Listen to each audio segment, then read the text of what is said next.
고린도 교회는 문제가 많았지만 바울은 고린도 교회를 하나님의 교회라고 말씀합니다. 고린도 교인들 중엔 이방인 중에서도 찾아볼 수 없는 심각한 음행에 빠져 사는 사람들도 있었지만 바울은 고린도 교인들을 일컬어 성도라고 부르지요. 바울이 고린도 교회와 성도들을 하나님의 교회와 성도라고 정의한 것에는 두 가지 중요한 의미가 있습니다. 첫째는 이 땅에 세워진 모든 교회는 하나님의 교회이므로 우리가 함부로 인간적인 눈으로 비판하고 정죄해서는 안 된다는 것이죠. 우리는 교회의 약점이 보일 때 약점을 놓고 기도해야지 되는 사람입니다. 연약한 성도를 보았을 때 그를 정죄하는 것이 아니라 그를 위해서 안타까운 마음 가지고 애정을 가지고 중보해야지 되는 것이죠.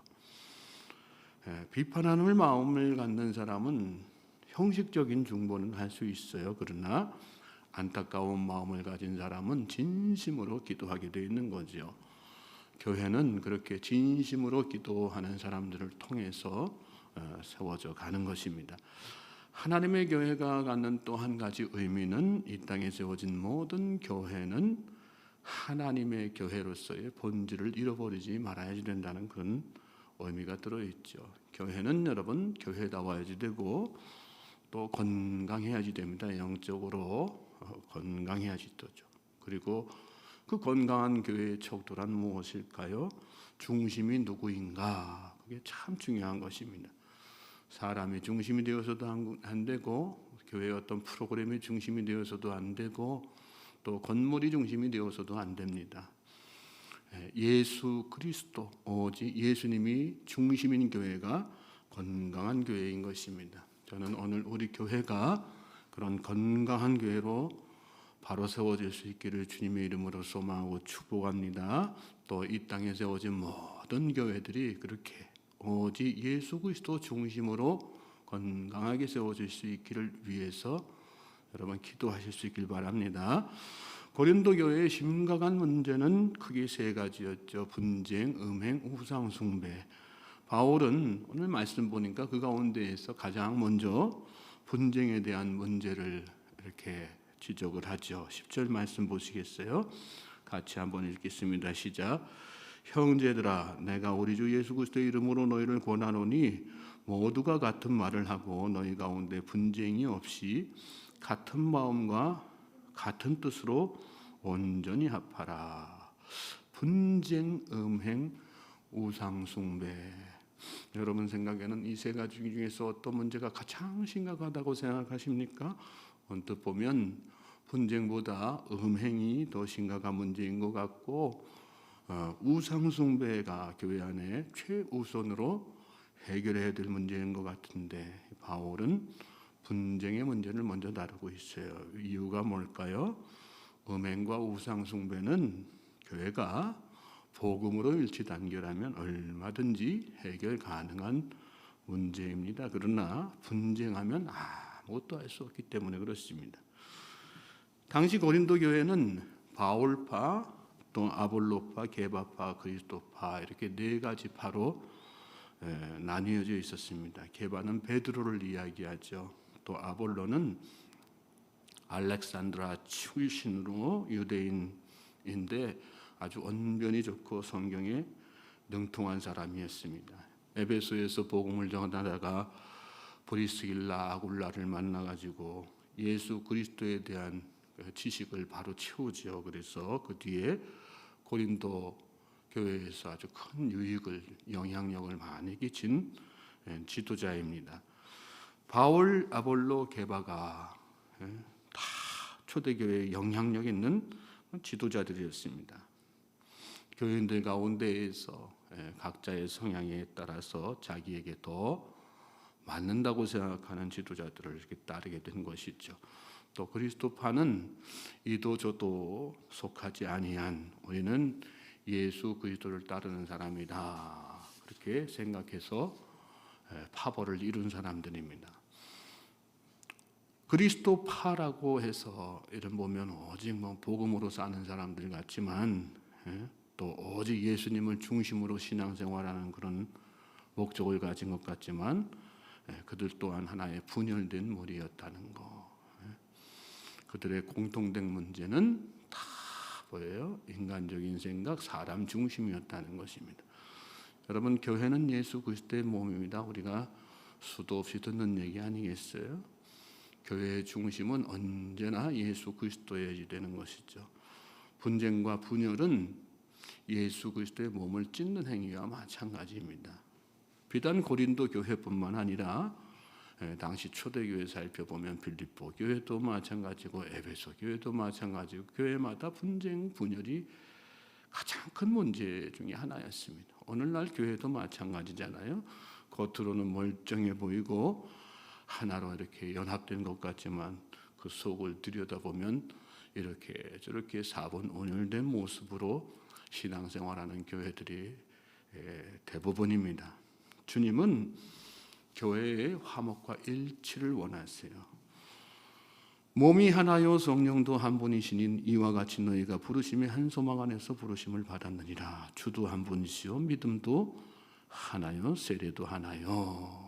사도 바울이 에베소 교회에게 편지하면서 보낸 말씀인데 에베소 교회뿐만 아니라 모든 교회를 향하신 주님의 마음이 이러한 것이죠. 저는 저와 여러분이 어느 공동체 안에서 신앙생활하든 이런 하나됨의 원칙 또 일치된 마음을 잘 깨닫고 그것이 바로 하나님의 뜻이라고 하는 것, 주님의 생각이라고 하는 걸 잘 생각하고 일치됨을 위해서 열심을 다하는 우리 모두가 될 수 있길 주님의 이름으로 소망하고 축복합니다. 교회의 지체들은 화목을 위해서 힘써야지 되는 거예요. 말씀 다시 보시면 내가 주 예수 그리스도의 이름으로 너희를 권하노니 모두가 같은 말을 하고 그랬어요. 바울은 교회의 화평을 위해서 먼저 교회 안에 지체들끼리 같은 말을 하라고 이렇게 권면하죠. 창세기 역사 가운데 바벨탑이 분열되지 않습니까? 그 분열이 다 어디에서 온 거예요? 서로 다른 말에서 온 것 아니겠어요? 다툼과 분열은 지체들 간에 서로 다른 말에서 다 오는 거라는 거예요. 같은 말 하기 위해서는 동일한 비전을 소유하고 또 그 안에 일치된 복음이 중심이 바로 서야지 되는 것입니다. 공동체 내에서 동일한 말 한다는 거 어려운 일입니다. 그렇기 때문에 교회의 화평과 일치를 위해서 뭘 해야 돼요? 지나친 자기 중심, 자기 생각, 자기 의견 피력하는 일들 다 자제해야 되는 거고요. 자기 고집, 아집을 다 내려놔야 되는 것 아니겠어요? 그래서 상대방의 말에 귀를 기울이고 마음 문을 활짝 열고 그래야 일치된 모습을 보일 수 있는 것입니다. 우리는 가정에서도 그렇고 사회생활하면서도 그렇고 교회 안에서 마찬가지고 상대방이 내 말에 귀를 열기를 원하죠. 교회 안에 가정 안에서 부부간에 분열이 생기는 원인도 그거 아니겠어요? 왜 내 말에 귀를 기울이지 않냐? 올바른 신앙인은 상대방의 귀가 열리기를 기다리는 사람이 아니라 내 귀를 먼저 여는 사람. 그래서 일치된 마음을 가지고 같은 말을 할 수 있는 자로 나아가는 사람, 그 사람이 진짜 올바른 신앙이라는 우리가 잘 깨닫고 내 생각, 내 의견을 다 내려놓고 마음을 활짝 열고 귀를 활짝 열고 그래서 서로 하나됨의 아름다운 모습을 향하여 나아가는 우리 모두가 될 수 있길 바랍니다. 자, 11절 12절 말씀 또 읽겠어요. 같이 읽겠습니다. 시작.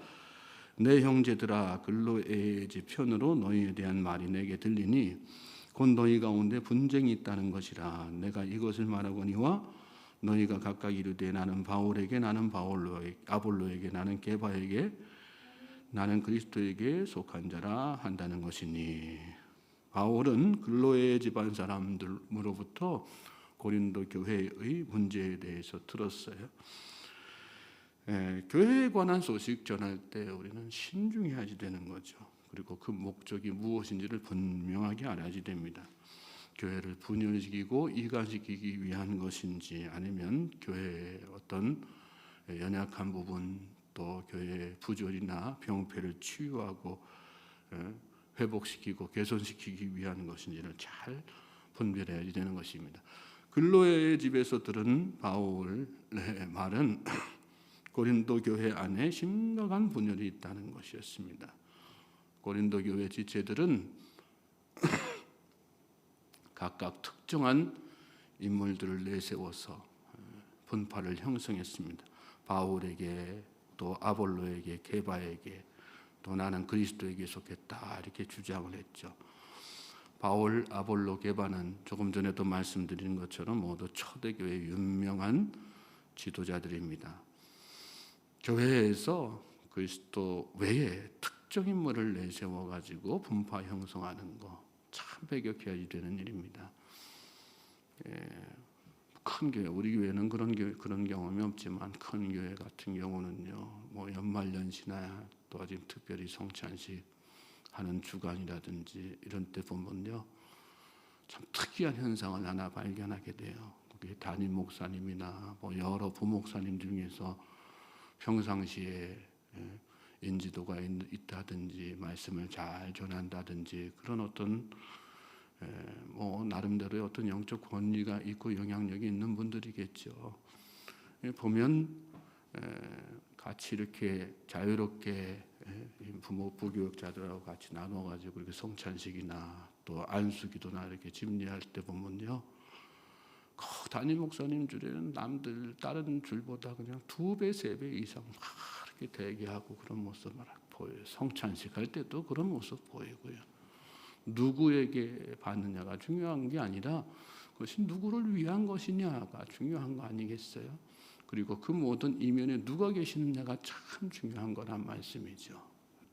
중심은 늘 어디에 있어야 되는, 예수 그리스도에게 있어야지 되는 거예요. 사람에게 있으면 안 되는, 특정 인물에게 있으면 안 되는 것입니다.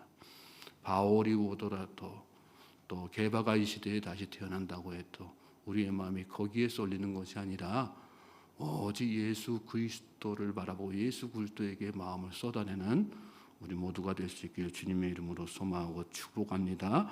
자, 13절부터 17절 말씀 또 보시겠어요? 같이 읽겠습니다. 시작. 그리스도께서 어찌 나뉘었느냐? 바울이 너희를 위하여 십자가에 못 박혔으며 바울의 이름으로 너희가 세례를 받았느냐? 나는 그리스도와 가이오 외에는 너희 중 아무에게도 내가 세례를 베풀지 아니한 것을 감사하노니 이는 아무도 나의 이름으로 세례를 받았다 하지 말하지 못하게 하려 함이라. 내가 또한 스데바나 집 사람에게 세례를 베풀었고 그 외에는 다른 누구에게 세례를 베풀었는지 알지 못하노라.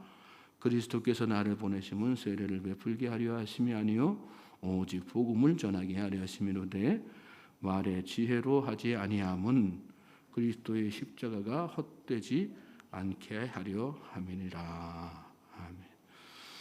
자, 우리가 오직 예수님만 쫓고 특정한 인물을 쫓지 않아야지 되는 이 중요한 이유는 사람이 그리스도의 역할을 대신할 수 없기 때문에 그렇습니다. 어떤 사람도 인간을 죄에서 건져낼 수 없습니다. 바울은 자신을 비롯한 그 어떤 사람도 십자가의 능력을 대신할 수 없다고 하는 사실을 여기 말씀 가운데에서 밝히죠. 바울이 너희를 위하여 십자가에 못 박혔느냐? 아니라는 얘기예요. 바울의 이름으로 너희가 세례를 받았느냐? 아니란 얘기죠. 바울의 관심은 오직 복음이었습니다. 그리고 바울은 고린도 교인들이 오직 예수 그리스도만 바라보기를 간절히 소원한 것이죠. 오늘 이 시대 모든 목회자들을 향해서 또 교회의 성도들을 향해서 중요하고 아주 묵직한 메시지를 던져주는 것 아니겠습니까? 전하는 자도 말씀을 받는 자도 마찬가지예요. 목회자도 성도도 다 마찬가지예요. 우리는 시종일관 늘 예수 그리스도를 생각해야 돼. 오직 예수만이 우리의 신앙의 대상이어야지 되는 것입니다. 고린도 교회는 이렇게 헛된 걸로 분열했습니다. 교회가 바라보고 또 집중해야 될 것은 복음이고 오직 그리스도의 십자가뿐이라는 거 잘 깨닫고 오늘 내 안에 신앙의 대상을 분명하고 확고하게 다시 바로 세울 수 있길 바랍니다. 예수님 외에 다른 거 바라보지 마세요. 예수님 외에 그 어떤 것도 추종하지 마십시오. 눈에 보이는 거, 또 관념, 또 지식의 세계도 다 마찬가지예요. 세상의 어떤 철학도, 또 세상의 어떤 지식도 우리의 신앙의 목적이 될 수 없어요. 사람도 마찬가지고